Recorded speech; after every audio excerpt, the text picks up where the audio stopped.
Hello, আসসালামু আলাইকুম সবাইকে। সবাই কেমন আছেন? আশা করি সবাই ভালো আছেন। আলহামদুলিল্লাহ আমিও ভালো আছি।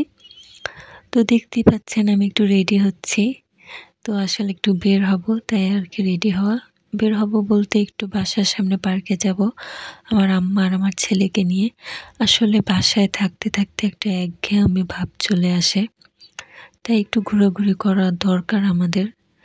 তো আমি যদি নিজের কথা বলি, ব্যক্তিগতভাবে আমার ঘোরাঘুরি করতে খুবই ভালো লাগে। কিন্তু ওইরকম ফ্যাসিলিটি বা সুযোগ আমার নাই যে আমি ঘোরাঘুরি করব। আমার মন চায় আমি যদি পাখির মতো উড়ে, উড়ে পুরো দুনিয়াটা দেখতে পারতাম। আমার খুব ইচ্ছা হয় জানেন? শুধু মন চায় ঘুরি, উড়ে, উড়ে ঘুরে বেড়াই। কিন্তু আসলে ওই যে বললাম সামর্থ্য থাকা লাগবে। তো আসলে আমার ওই সামর্থ্য নাই যে আমি অনেক জায়গায় যেয়ে ঘুরবো। তো আল্লাহ চাইলে কি না হয়, আল্লাহ যদি কখনো চায় বা আমাকে যদি তৌফিক দেন, আমি অবশ্যই যতটুকু সম্ভব হয় আমি ঘুরবো। এটা আমার মনের অনেক বড় একটা ইচ্ছা বা আকাঙ্ক্ষা যাই বলেন। তো এই যে পার্কে চলে এসেছি। তো এই পার্কটা আমার না মানে আমাদের এখানকার সবারই একটা রিল্যাক্সিং এর জায়গা। এখানে সবকিছুই পাওয়া যায়। তারপরে এখানে আসলে মনটা ভালো হয়ে যায়। কারণ পার্কের সামনে নদী আছে, ব্রহ্মপুত্র নদ। আসলে নদী না নদ। তো এটা আসলে ময়মনসিংহে অবস্থিত। ময়মনসিংহের মানুষরা চিনবেন। তো যাই হোক, নদীর কাছেই মানে নদীর সাথেই পার্কটা। তো আমরা হেঁটে যাচ্ছিলাম। অনেকটা মানে রিক্সা থেকে অনেক আগেই নেমে গেছি, অনেক দূরেই নেমে গেছি। পুরাটা আমরা হাঁটতেছি। কারণ হাঁটতে ভালো লাগে। আমার আম্মাও সেও একটু হাঁটাহাঁটি করতে পছন্দ করে। সেও শুধু বলে চলো বের হই, কোথাও একটু হেঁটে আসি। মানে আসলে ঘরে কতক্ষণ থাকা যায়, সারাদিন কাজ-টাজ করে তারপর মনে হয় যে একটু বাইরে হাঁটি বা কোথাও একটু ঘুরি। এই যে দেখেন এখানে সব মানুষ মানে সবাই এখানে একটু রিল্যাক্স করতে আসছে বা বলেন যেটাকে একটু মনের শান্তি বা চোখের শান্তি, একটু বসে একটু ঝালমুড়ি খাওয়া, একটু গল্পগুজব করা, একটু নদীটা দেখা, এগুলোর মধ্যে অন্য একটা শান্তি। তো পার্কে অনেক কিছু খাবার ছিল। মানে বাহিরে ভিতরে সব জায়গায় খাবারের অভাব নেই। তো এখানে আমি ঝালমুড়ি নিয়েছিলাম। তো বাচ্চাদের জন্য এখানে অনেক আয়োজন আছে। তো এই যে আমার ছেলেকে দোলনায় বসিয়ে দিছি। সে দোলনায় উঠতে পছন্দ করে কিন্তু আজকে কেন জানি সে দোলনায় উঠে তার মুড ভালো না। সে বেশিক্ষণ থাকে নাই। আমাকে বলতেছিল সে নেমে যাবে। তো তারপর তাকে আমি নামিয়ে নিছি। তো তারপরে এই যে হাঁটতেছি, হাঁটতেছি। অনেক মানে পুরা পার্কটাই হাঁটা হইছে। বেশি বসি নাই। কারণ আমরা আবার বেশি টাইম নিয়ে যাই নাই। আসরের নামাজ পড়ে আমরা বের হইছি। তো বুঝেনি অল্প সময় সন্ধ্যার মধ্যে আবার বাসায় চলে যেতে হবে। তো এখানে দেখলাম যে ফুচকা বিক্রি করতেছে।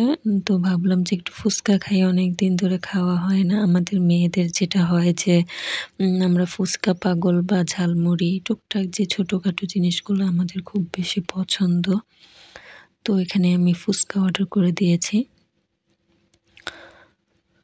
তো এই যে বলতে, বলতে চলে আসছে। ফুচকাটা মোটামুটি ভালো লাগছে, এত বেশি ভালো লাগেনি। কেন জানি সব জায়গার ফুচকা ভালো লাগে না। কিছু বিশেষ জায়গার ফুচকাই ভালো লাগে। তো এখানে ১ম এই খাইছি মানে উনার কাছ থেকে ১ম খাইছি। মোটামুটি লাগছে, এত ভালো লাগেনি। তো যাই হোক, তারপর আমরা মানে হাঁটতে, হাঁটতেই পার্ক থেকে বের হয়ে যাবো আরকি। তখন মানে হাঁটতে, হাঁটতে দেখি পিঠা বিক্রি করতেছে। যেহেতু শীত চলে আসছে, এখন পিঠা উঠে গেছে। তো আম্মুকে বললাম যে, "আম্মা পিঠা খাবা?" তো আম্মু বলতেছে, "নাও।" তো আম্মার জন্য চিতই পিঠা আর আমি ভাপা পিঠা নিই। তো এখানে আরো মানুষ ছিল। আমরা ওয়েট করতেছিলাম আর আমি একটু ভিডিও নিচ্ছিলাম। ভালোই লাগে আসলে। এই যে একটা আমেজ, একটা শীতের যে একটা আমেজ দেখতেই কেমন জানি ভালো লাগে। আর শীতের আমেজের মধ্যে যেমন কুয়াশা আসলে মনে হয় যে শীত চলে আসছে, ঠান্ডা লাগে। শীত চলে আসছে তেমন খাবারের মধ্যে আমার মনে হয় পিঠা হইছে অন্যতম। পিঠা এরকম চিতই পিঠা, ভাপা পিঠা মানে শীতের যে পিঠাগুলা, ওগুলা দেখলে মনে হয় যে শীতের একটা আমেজ বা একটা ফিলিংস পাওয়া যায়। তো যাই হোক এখানে আরো মানুষ ছিল। তো আমরা কতক্ষণ ওয়েট করে তারপর পিঠাগুলো নিছি। পিঠা বেশিরভাগই মানে আমরা দেখতে পাই স্বামী স্ত্রী মিলে বা এরকমই বানায়। তো যাই হোক, এখানে কোনো পুরুষ ছিল না, এখানে হয়তো বা তারা মা মেয়ে মিলে পিঠা বানাচ্ছিল। তো এটাও আমি দেখতেছিলাম, ভালোই লাগে। আমার কেন জানি এসব ছোটোখাটো ব্যাপারগুলো অনেক ভালো লাগে দেখতে। তো ভর্তা ছিল এখানে, সরিষা ভর্তা আর শুটকি ভর্তা ছিল। আমি বলছিলাম যে দুইটা মিলিয়ে তারপর দিয়ে দেন। তারপর এই যে পিঠা নিয়ে আমরা যাচ্ছি, রিক্সাও খুঁজতেছিলাম, তো আকাশটার ভিউ নিচ্ছিলাম, খুব সুন্দর লাগছিল দেখতে। তাই আমি একটু ভিউ নিচ্ছিলাম। এই পার্কটা খুবই সুন্দর লাগে, মানে খুবই ভালো লাগে। এখানে আমি যে অনেকবার এসেছি, আর যতবারই আসি না কেন মন ভরবে না, ভালো লাগে। এখানে আসলে মন ভালো হয়ে যায়। তো এই যে রিক্সায় আমরা উঠে গেছি, বাসার পথে সন্ধ্যা তো হয়ে গেছে, মাগরিবের আজান অলরেডি দিয়ে দিছে। তো এখন আমরা বাসায় চলে যাচ্ছি। তো এভাবে একটু ঘোরাঘুরি করি, ঘোরাঘুরি করলে মন ভালো থাকে। আপনারাও ঘোরাঘুরি করবেন, মনটাকে ফ্রেশ রাখবেন, তাহলে সব কিছুই ভালো থাকবে। তো এই তো আজকে এই পর্যন্তই। আল্লাহ হাফেজ।